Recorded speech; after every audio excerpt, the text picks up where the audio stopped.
And so we complete the case of the Porta Potty. Here we have all the dimensions of a very good case of study that demonstrates the challenges faced by public administrators and human resource professionals, as well as the dynamics of organization that could apply to nonprofits, public, and probably many private corporations. So what do we have? We have an employee that, by the preponderance of evidence, took some actions to deal in personal business during the county workday. It can be argued that perhaps he was working on a break, but clearly he was dealing with a vendor that the county had dealt with. Is the case all circumstance? Well, not necessarily. You're challenged as an evaluator of this case to address certain confounding actions.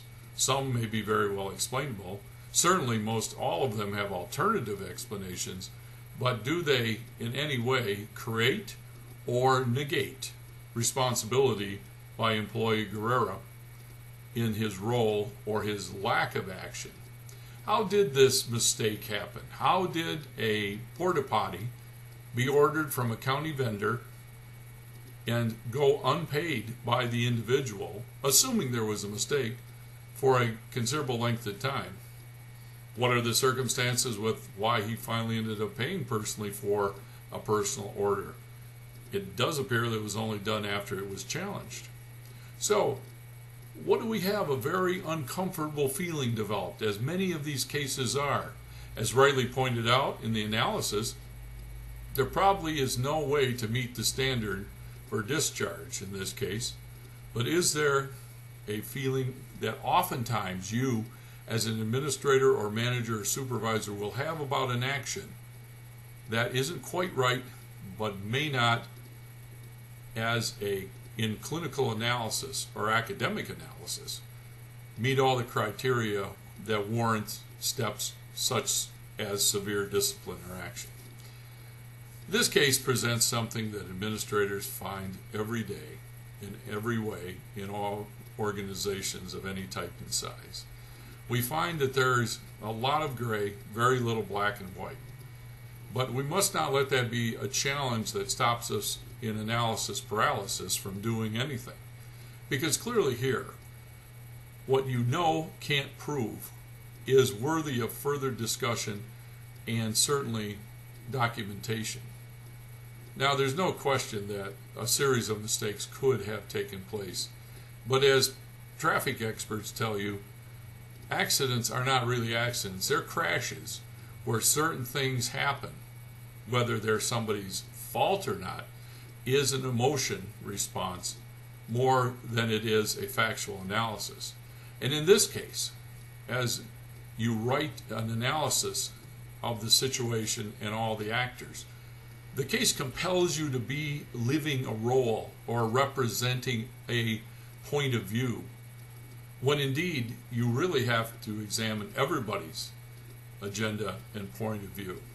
Some will read this case as a discussion between management and an employee. Others read it as you have to watch them because every employee is up to something if you don't. And yet others who have been in supervision and have some experience with cases that are unfortunate say, he was up to something, he's up to no good, because nobody would be doing that on county time if they already hadn't done this before or had some other interest, personal interest at stake versus the county's. As it was wisely pointed out too, you do have a standard of conduct, and as you live and learn, as we've looked at in our homework assignment that goes along with the case study regarding how we learn and how we learn again, as well as this instincts that are really more than instincts. They're itemized behaviors and observations that we can later on put into words and conclusions.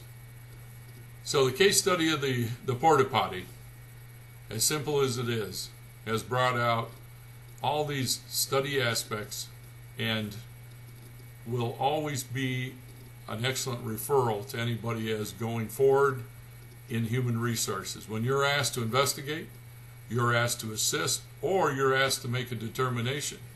Remember the Porta Potty case, where there may have been no one with unclean hands, but yet there may have been a reason to proceed because organizational standards and conduct and the conduct of public officials and public officers and public employees must meet the test not only of the actual result, but also what it appears to be and what the motivations to maintain the highest standards of conduct are, especially in financial operations.